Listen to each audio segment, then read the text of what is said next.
بسم اللہ الرحمن الرحیم، السلام علیکم۔ آپ دیکھ رہے ہیں الف نیوز اور میں ہوں آپ کے ساتھ ماجد علی۔ شامل کرتے ہیں پاکستان اور دنیا بھر سے بریکنگ نیوز ہیڈ لائنز۔ پراسرار ڈومسڈے ریڈیو اسٹیشن سے خفیہ پیغامات کی ترسیل۔ روس کا ایک خفیہ ریڈیو اسٹیشن ہے جسے ڈومسڈے ریڈیو اسٹیشن کہا جاتا ہے، 1976 سے سرگرم ہے، مگر آج تک کسی کو معلوم نہیں ہوا کہ اسے کون چلا رہا ہے۔ یہ ریڈیو اسٹیشن ایک مخصوص بیپ کی آواز سے چلتا ہے اور مخصوص اوقات میں خفیہ کوڈ نشر کرتا ہے۔ کہا جاتا ہے کہ یہ پیغامات روس کے خفیہ ایجنٹس کو دنیا بھر میں ہدایات دینے کے لیے استعمال ہوتے ہیں۔ جب کبھی کوئی بڑا واقعہ ہونا ہوتا ہے تو اس اسٹیشن پر اسپائکس یعنی غیر معمولی سگنلز آنے لگتے ہیں۔ حالیہ دنوں میں دوبارہ ایسی سرگرمیاں دیکھی گئی ہیں جو کسی ممکنہ بڑی کارروائی کا پیش خیمہ ہو سکتی ہے۔ روسی صدر ولادیمیر پوٹن کی خاموشی، بڑا طوفان آنے والا ہے۔ روس کے صدر ولادیمیر پوٹن گزشتہ 48 گھنٹوں سے مکمل خاموش ہیں، جس نے دنیا بھر میں بے چینی پیدا کر دی ہے۔ عموماً روس فوری رد عمل دیتا ہے، خاص طور پر یوکرین کی جنگ میں، مگر اس بار خاموشی غیر معمولی ہے۔ مبصرین کا کہنا ہے کہ یہ خاموشی کسی بڑی جنگی کارروائی کی تیاری ہو سکتی ہے۔ مغربی انٹیلیجنس بھی اس خاموشی سے تشویش میں مبتلا ہیں اور قیاس آرائیاں کی جا رہی ہیں کہ روس کسی بھی بڑے اور ممکنہ طور پر نیوکلیر حملے کی تیاری کر رہا ہے۔ روسی ایئر فورس پر تاریخی حملہ، اندرونی غداریہ، جدید ڈرون۔ روس کے ایٹمی صلاحیت رکھنے والے بمبارڈ طیاروں پر ایک تباہ کن حملہ کیا گیا جس میں 500 سے زائد ڈرونز اندر داخل کیے گئے۔ یہ حملہ اتنا پیچیدہ اور منظم تھا کہ خدشہ ظاہر کیا جا رہا ہے کہ اندرونی افراد بھی ملوث ہو سکتے ہیں۔ اس واقعے نے روس کی دفاعی تیاریوں پر کئی سوالات کھڑے کر دیے ہیں۔ ان حملوں کے بعد روس کو $7 ارب سے زیادہ کا بڑا نقصان ہوا ہے۔ روسی قیادت اب ممکنہ جوابی کارروائی پر غور کر رہی ہے۔ مغربی دنیا میں خوف، برطانیہ اور نیٹو کی جنگی تیاریاں۔ روس کی حالیہ خاموشی اور خفیہ پیغامات کے بعد برطانیہ سمیت نیٹو ممالک میں تشویش کی لہر دوڑ گئی ہے۔ برطانیہ کے وزیر اعظم نے نیوکلیر وار ہیڈ کے لیے £15 بلین کا بجٹ مختص کر دیا ہے اور واضح کیا ہے کہ وہ جنگ کے لیے تیار ہیں۔ امریکہ اور دیگر نیٹو اتحادیوں کی جانب سے بھی دفاعی تیاریاں تیز کر دی گئی ہیں۔ عالمی سطح پر بڑھتی ہوئی بے چینی اس بات کا ثبوت ہے کہ خطرہ حقیقی اور قریب ہے۔ سلیپر سیلز اور اے آئی کے ذریعے حملوں کا نیا خطرہ۔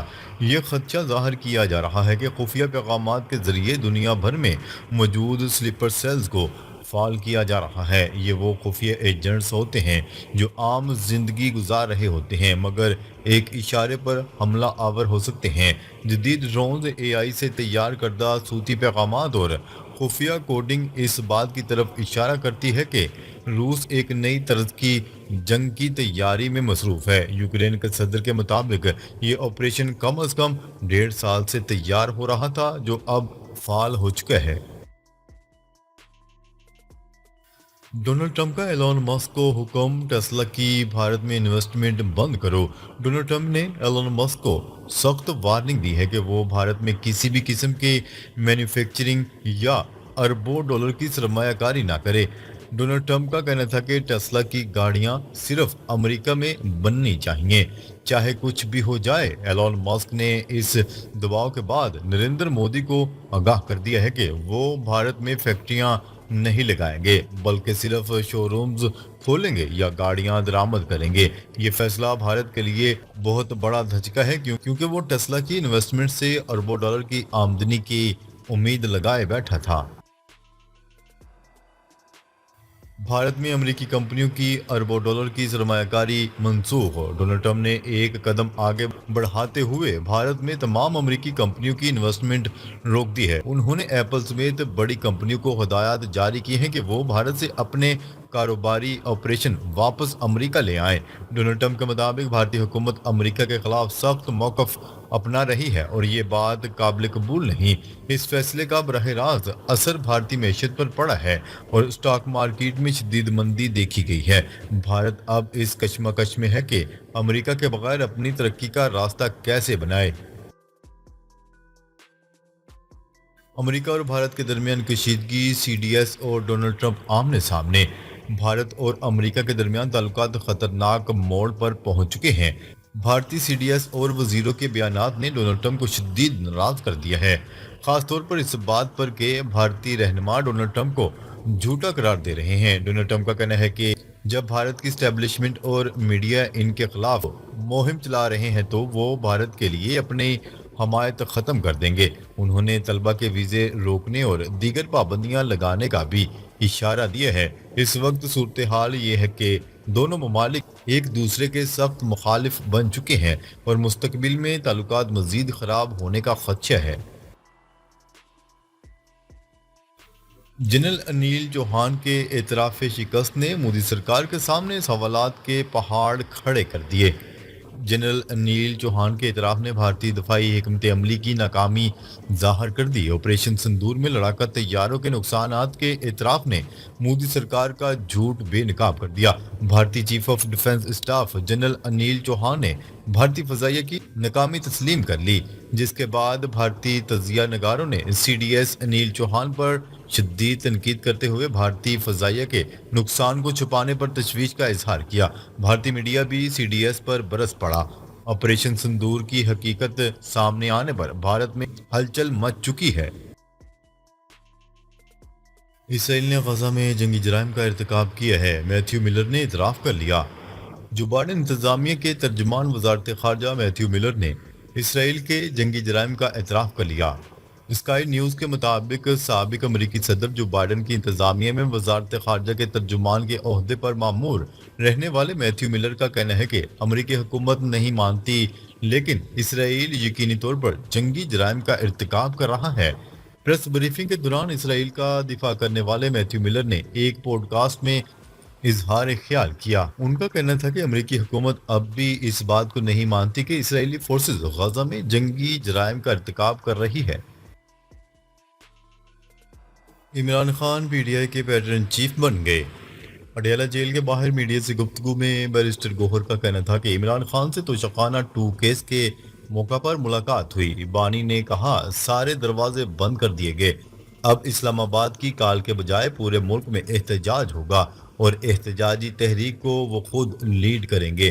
احتجاجی تحریک پر تمام ہدایات عمر ایوب کو دی جائیں گی۔ پاکستانی فضائی حدود کی بندش سے ایئر انڈیا کو روزانہ 20 کروڑ کا دھچکا۔ ایئر انڈیا کے چیف ایگزیکٹو آفیسر نے اعتراف کر لیا ہے کہ پاکستانی فضائی حدود کی بندش سے ان کی ایئر لائن کے اخراجات اور پروازوں کے دورانیے میں نمایاں اضافہ ہوا ہے۔ انہوں نے کہا ہے کہ اگرچہ ان کی ٹیم نے پروازوں کو بغیر کسی معطلی کے جاری رکھا، تاہم پاکستانی فضائی حدود کی بندش کے باعث مغربی ممالک کی جانب جانے والی پروازوں کا دورانیہ 1 گھنٹہ بڑھ گیا ہے، جس سے منافع پر منفی اثر پڑا ہے۔